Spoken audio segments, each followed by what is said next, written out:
Hey, what's going on, everybody? Welcome to Clean Cut Audio.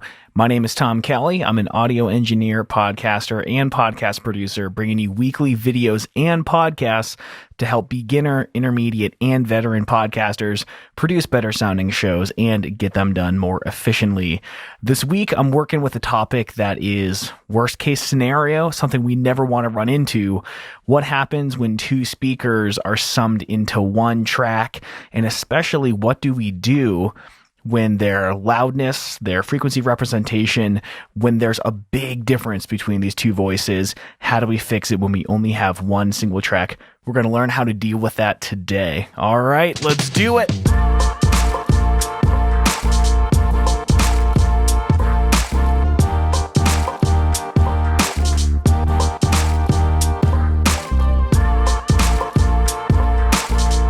A great sounding podcast hinges so strongly on this concept of one track per speaker for many reasons.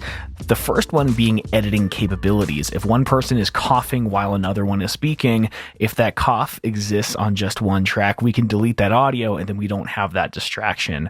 The second thing is every speaker, every voice, every audio setup is going to require different processing, largely in terms of equalization. One person can have a very bright recording while the other one is really boomy. How do we affect them separately if both of them exist on one track? And the last thing is loudness. This is a huge one. This is the fastest way to lose listeners if there's a huge discrepancy between loudness in each of your speakers on a podcast. And when we don't have separate tracks for everyone, it becomes exponentially harder to treat every voice how it needs to be treated. So let's dig into Pro Tools here. I have a couple examples. I didn't have permission to use any of my clients' audio that has issues with single track, mostly because we're not trying to highlight things that go wrong with their audio. So I did some examples on my own show. So the first thing is, this is ideal. Down here we have mic shuffling, right? A bunch of that noise and a cough. And when this speaker, which is myself, is talking, we don't want to hear, "I will follow you into the dark." He said, like, past coughs over it. So we can just delete it. And now all the focus is entirely on that voice. So again, highlighting the importance of one track of audio per speaker. Now there's a couple different situations of what would happen when both speakers are on one track. I hate to say this, but best case scenario is Zoom did all of their processing and dumped two people on one track. Typically, you're going to have relatively equal loudness. We're still going to have the issue with noise. The person who's not speaking can still make noise that is then embedded in the other person's audio. But if we're working with like two local signals, neither of them have been processed, we can have an issue like this where this is one speaker, we can see it's very loud, and then another speaker which is very, very quiet. And this is going to be very difficult to work with. Let's listen to the difference in loudness on this. Like, not even like conscious of the fact you were doing it. I personally, no.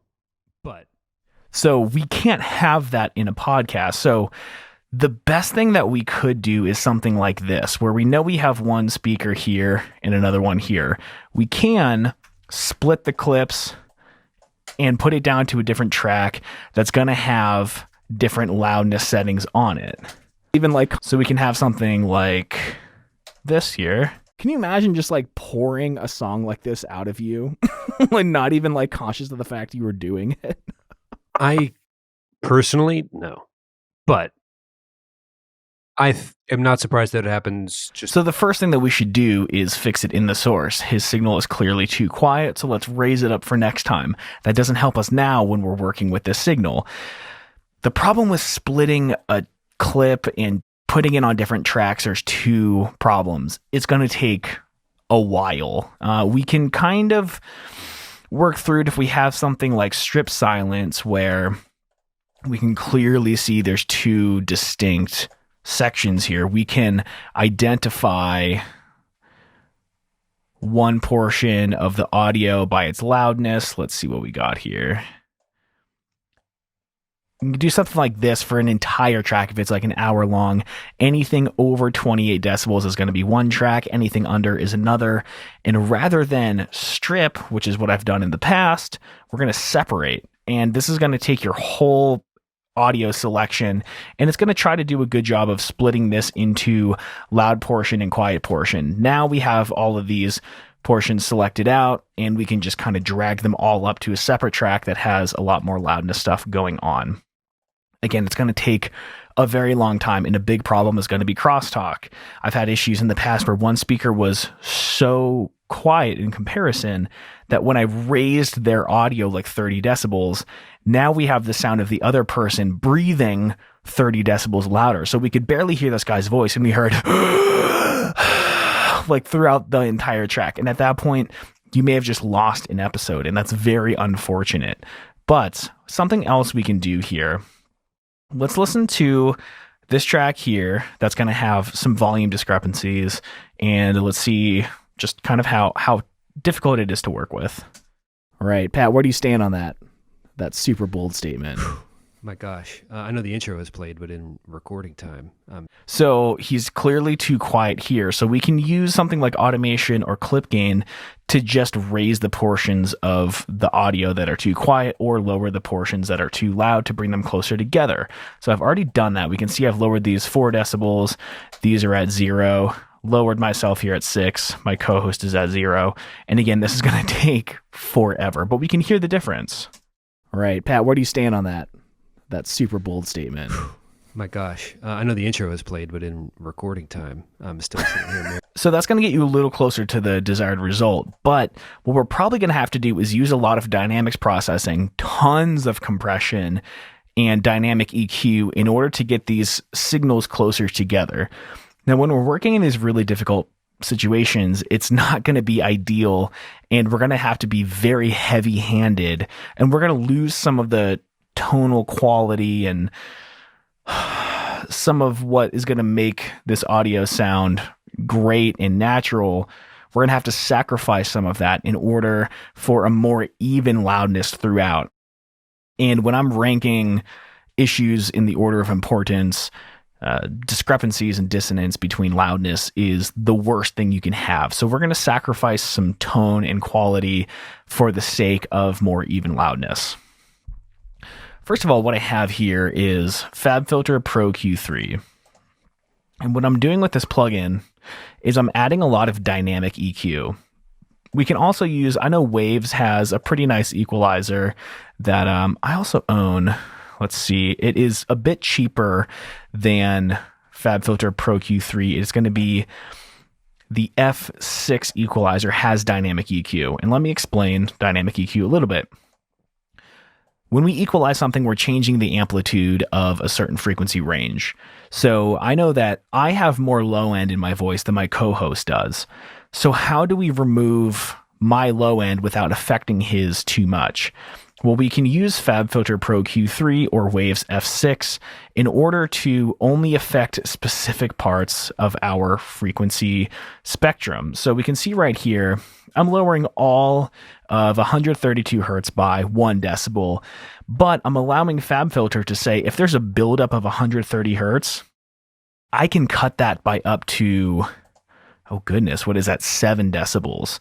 So what it's going to do is it's going to hear all the buildup of low end in my voice, and it's going to change, it's going to dynamically equalize this audio to bring the spectrum a little bit closer to each other. And that's a really good way of, if we're not able to split everything on separate tracks, my voice needs to be EQ'd differently than his, but we can use a dynamic equalizer to kind of do 2 equalizers at once. And this is a really big topic that I haven't covered yet, so I don't have another video to send you to. But we can hear a difference in the audio right here. And let's take a listen to what's going on, and we'll see these curves moving quite a bit. All right, Pat, where do you stand on that super bold statement? My gosh. I know the intro was played, but in recording time, I'm still sitting here marinating what you just said. So when I'm talking, it's cutting more low end than when he's talking. It's still cutting a bit, and it's bumping around, but it's going to help a lot with getting the tonal quality of both of these tracks closer together. And I'm doing the same thing with the mid-range because he has more mid-range than I do. So I want to attenuate some of it while he's speaking, not so much while I'm speaking. And this equalizer is going to, you can set parameters. I'm letting it run on auto and kind of intuitively figure out what needs to be done. And by running dynamic EQ, again, it's not cutting those frequencies all the time, just when it needs to. So across a long episode over time, it's going to bring a lot of those tones closer to each other. So that's going to be a huge trick for working with two audio files on one track. Another one is Vocal Rider, and I'm going to use it a little differently than I usually do. I have my target, and it's going to be somewhere in between both of our speaking voices. Statement. My gosh. I know the intro is played, but in recording time. So what I'm doing, I'm setting the target in between both of us, and I'm allowing Vocal Rider to either boost by or cut by 6 decibels in order to hit this target range. I've got a fast attack on it, very sensitive to vocals, and it's going to lower my audio and raise his up a bit. Right, Pat, where do you stand? See it lowering? That's super bold statement. My gosh. I know the intro is played, but in recording time. And it's boosting him a bit. And again, it's going to take a lot of steps to get where we want because we have to do a lot of processing to get this in a decent place. The next thing, I have a free plugin called Pulsar Smasher, which is the coolest sounding name ever. Basically, this is, for those of you that know analog equalizers, this is in 1176 compressor, and it's with all of the buttons pushed in. So this is insanely fast attack, insanely fast release. So if there's a signal that's too loud, it's quickly pulling it down and immediately letting it be so that it's not compressing too much. And what I'm doing here is, while Vocal Rider is bringing up and pulling stuff down, I'm trying to knock my voice down a little bit in order to have it, again, still closer to my co-host here. So let's listen to this. All right, Pat, where do you stand on that? That super bold statement. My gosh. I know the intro is played, but in... All right, Pat, where do you stand on that? That is the sound of overcompression, my friends. All right, Pat, where do you stand on that? That super bold statement. My gosh. I know the intro is played, but in recording time, I'm still sitting here marinating what you just said. I like the energy. So we see it's compressing me and it's not touching him. So again, that's pulling my signal down to get it closer to his. And we are boosting some of the signal here. And I'm going to basically do this 2 more times, 2 more stages of compression in order to, a little more slowly over time, keep knocking my voice down, keep pulling his up. And we're going to end with something that's much closer to the middle. It's just like how you compress any other voice, but we have to do it so aggressively because we're dealing with 2 different voices at 2 different levels, that doing multiple stages of compression in dynamics processing is going to be much more transparent than one huge attack of compression. So let's listen to the other compressor we have here, see if we have to dial this in at all. All right, Pat, where do you stand on that? That super bold statement. My gosh. I know the intro is played, but in recording time. So again, we're not hitting a ton. We're hitting another 2 decibels here. And then we're feeding this into the same compressor, but different settings, and we're going to be boosting the signal in this stage. So over time, we have gone from this. All right, Pat, where do you stand on that? That super bold statement. My gosh. I know the intro is played, but in recording. Huge difference in audio versus this. All right, Pat, where do you stand on that? That super bold statement. My gosh. I know the intro is played, but in recording time, I'm still sitting here marinating what you just said. So it still doesn't sound great. My voice is clearly overcompressed. He's bringing up a bit of noise with his since it was a quiet signal. He didn't actually record it this quietly. I actually knocked the volume down quite a bit in order for, this demonstration. But I hope this illuminates some of the issues of not recording 2 separate tracks.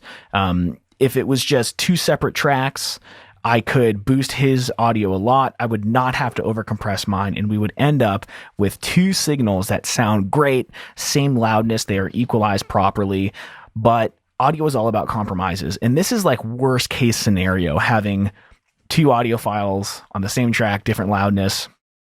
It's really, really, really difficult to get that kind of figured out. But having some weird tonal qualities due to overcompression is much better than either completely losing an episode to these really bad discrepancies in loudness, the dissonance between two audio files. It's better than totally losing it, and it's also better than just having huge discrepancies in loudness where the listener is turning up the volume, turning down, turning up, turning down. That's the worst experience we can have. So I hope this video taught you something. The very best thing you can do is split all of these speakers in the one file and move them to their own separate tracks and affect them differently. It's very time intensive. There are going to be some setbacks with crosstalk and whatnot, but that's like kind of the closest to the best thing that you can do. The next best thing is doing some automation within the tracks and then kind of compressing the hell out of it if there are volume discrepancies. Dynamic EQ is something that's absolutely incredible for differences in tonal quality, spectral response between voices. So dynamic EQ, compression, learn how to use both of them. I will do more videos on this topic, so make sure you subscribe to the channel. I really, really appreciate you being here. I appreciate all my Patreon supporters for helping make this channel possible. Check out my podcast for more information on compression, frequency, the science of sound, microphones, all of that stuff. cleancutaudio.com/podcast. And try to make that podcast sound better every single week. Mine's not perfect. No one's is perfect. I just want it to be even the slightest bit better than last week. That's all you can really ask for. And sometimes it's okay to slide backwards a little bit. As long as you're trying something, you're making an effort to make it sound good as it can be. So thank you all for being here, and I'll see you next week. Bye, everyone.